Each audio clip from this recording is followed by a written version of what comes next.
Olá pessoal, tudo bom? De volta aqui com o CM Debate, tudo bom, Célio? Como é que você está?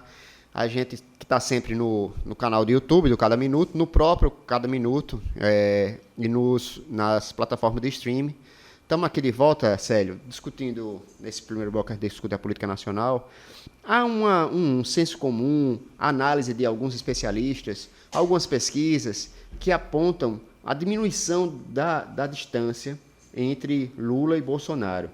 Eu queria discutir com vocês, partindo dessa premissa, né, de que essa diminuição, vários analistas estão confirmando ela, por que existe essa definição, se ela realmente ameaça a eleição de Lula e quais são os motivos, né? Eu vou aqui levantar uma bola aqui para você cortar.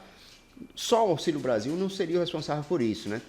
Temos outros motivos, né? Exato. O que é que você acha, o que é que você entende sobre esse movimento, se você acredita nisso também? Então, o Auxílio Brasil, de todo modo, digamos assim, é um fator essencial porque mexe com o bolso, né?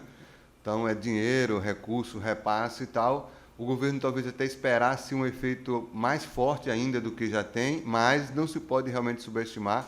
Eu lembro que os mais próximos ali do Bolsonaro, incluindo e principalmente o nosso Arthur Lira, presidente da Câmara, mas também o Ciro Nogueira, o ministro da Casa Civil, disseram mais de uma vez, o Arthur Lira, inclusive, o Ciro também, o Ciro Nogueira, fizeram previsões lá atrás, em abril, maio, que entre junho e julho o Bolsonaro já estaria na frente. Isso tem declarações dessas figuras.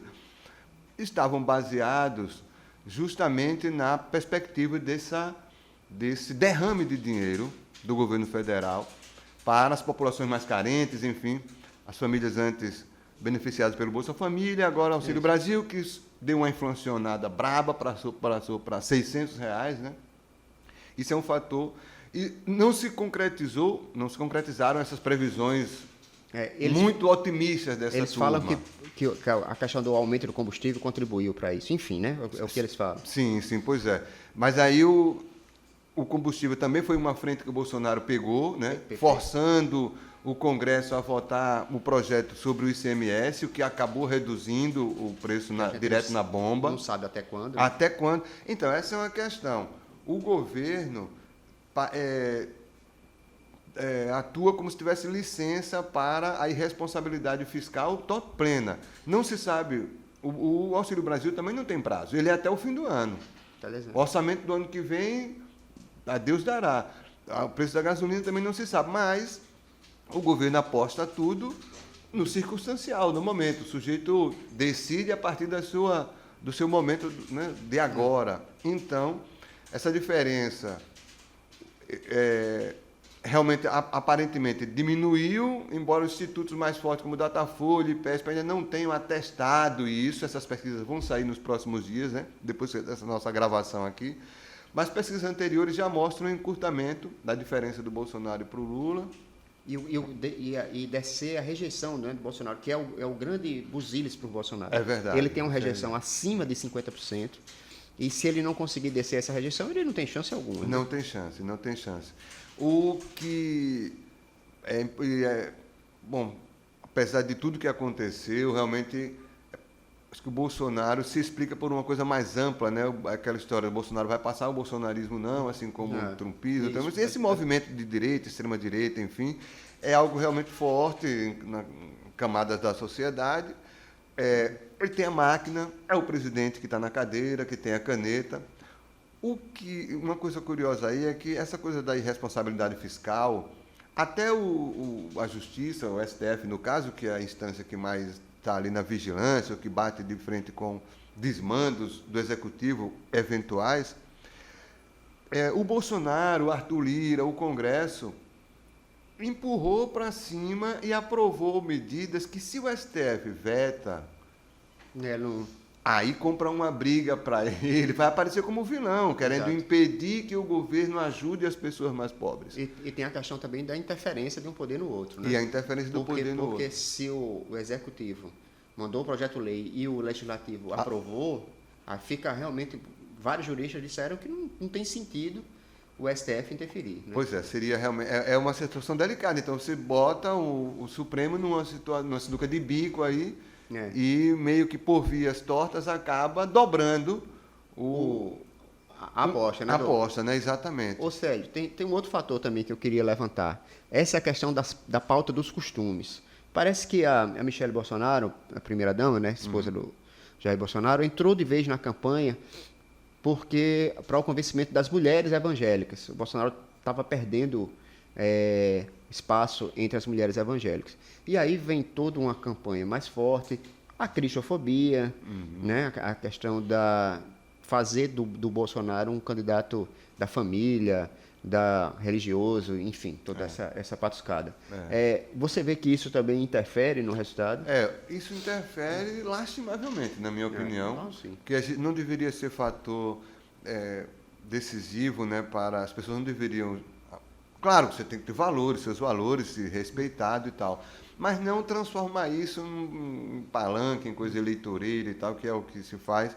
Agora mesmo foi notícia uma faixa gigantesca num prédio lá em Porto Alegre, né, em que associa a esquerda a desgraceira, a demoníaco, ao PCC, a bandido solto, tal, e a direita, a família, a vida, contra o aborto. Cara, isso é uma falácia, na verdade. Assim, você não sabe, o Bolsonaro acredita realmente nisso, nessas coisas. Que Deus, coisa nenhuma, né? Isso é politicagem. Claro, é um sujeito reacionário, a mulher dele também. Aí fez essa investida, né, atacando a mulher do Lula agora, né? Com a questão da religião afro-brasileira, enfim, associando o candomblé, a umbanda, à questão demoníaca. Veja onde nós fomos parar. Né? É trágico, mas também tem o seu efeito. Claro que aí é uma coisa complicada, porque corre o risco de você falar para convertidos. Então, quem já é fanático vai ficar mais fanático ainda. Mas é uma pauta duvidosa, mas é uma aposta duvidosa, mas esse governo que está aí e esse tipo de governo espalhado pelo mundo com essas ideias, dobram a aposta, como você falou, também nisso, que eu acho que é uma das coisas mais complicadas, né? Apelar para isso, se você é contra o casamento de pessoas do mesmo sexo, se o que é que pensa sobre aborto, o que é que pensa sobre drogas e tal. Essa é uma forma de tirar o debate do que realmente interessa. Essas coisas interessam sim, são seus valores, seus princípios, suas opiniões, você pode debater e tal. Mas não é isso que decide o rumo do país. Precisa de políticas públicas para... Enfim, eu vou falar o óbvio aqui, para segurança, saúde, todas as demandas que são urgentes para uma população, né, gigantesca como um país como o Brasil. E a gente vai ficar, como eu já brinquei aqui, falamos aqui, né? O Fernando Collor agora também quer ser eleito em Alagoas porque ele é o candidato da família, de Deus, da pátria e da bandeira. Aí é brincadeira, né? Pois é. Posso nem me esticar nisso aqui, que já a campanha já vai começar, eu não quero fazer propaganda contra ninguém, nem a favor de ninguém. Mas essa pauta é um desastre desde sempre, uma aposta. O PT, os setores progressistas, o Lula tem que ter cuidado com isso. Perfeito. Porque um vacilo nessa história, é bom que essa pauta combina com o tipo de atuação política, vamos chamar assim, do Bolsonaro e de sua turma. Não existe. Você não briga com eles no campo da lógica, da razão, da verdade. Não. Não interessa. O que interessa é o efeito eleitoral. Então, o Bolsonaro hoje diz que é como ele se encontrou com, misturando aqui os assuntos, notícias recentes, né? Ele se encontrou com o hacker da Vaza Jato, Walter Delgatti, de manhã, e no fim da tarde se encontrou com o ministro Alexandre de Moraes, que ele esculhamba dia sim, dia também, e o Lewandowski, tratando da posse de ambos, né, dos dois, como presidente e vice-presidente do TSE, que acontece também essa semana. Então, o debate e as confusões em torno dessa pauta de costume tem sempre esse lado. Você não sabe se aquilo é genuíno ou se é apenas porque sabe que tem o seu público, a sua perspectiva de voto num grupo que está de olho nessas questões, né? Perfeito. Lembrando que a gente está fazendo essa gravação antes da divulgação do IPESP Datafolha. Na próxima semana, a gente volta para analisar friamente os números que dizem do IPESP Datafolha, mostrando onde ele cresce em cada faixa etária, em cada tudo, porque são as duas pesquisas mais fortes e mais confiáveis, né? Isso. Então a gente faz essa análise, né, Sérgio, na semana que vem. Certo. Aí a gente tá falando aqui do campo da exposição, de análise de alguns. Então, e nessa questão da diferença, o chave Bolsonaro está ou não diminuindo a vantagem. Aparentemente, ao que tudo indica, sim, né? Ainda não numa virada ou num empate técnico, como alguns institutos mais exóticos. Isso. Não faltam, né? Não faltam. Tem tentado apresentar. Mas a pesquisa mais recente, que é ali contratada pelo BTG Pactual, né? Banco Pactual. Mostra 11 pontos de diferença do Lula para o Bolsonaro, 45 a 34. Mas essa diferença tem sido encurtada. O Datafolha já mostrou 18, 20, 22, a última já foi menos.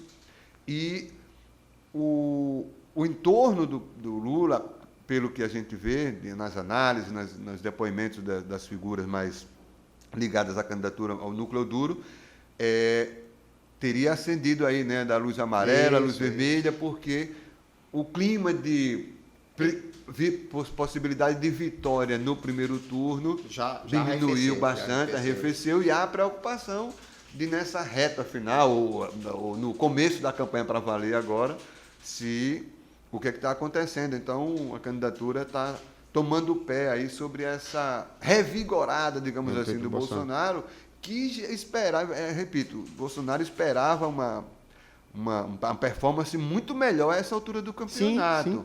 Porque as estripulias com orçamento secreto, despejando dinheiro aí na mão de Arthur Lira e Companhia Limitada para o Brasil todo, o auxílio, a briga pelo combustível e outras coisas, facilitação do empréstimo consignado.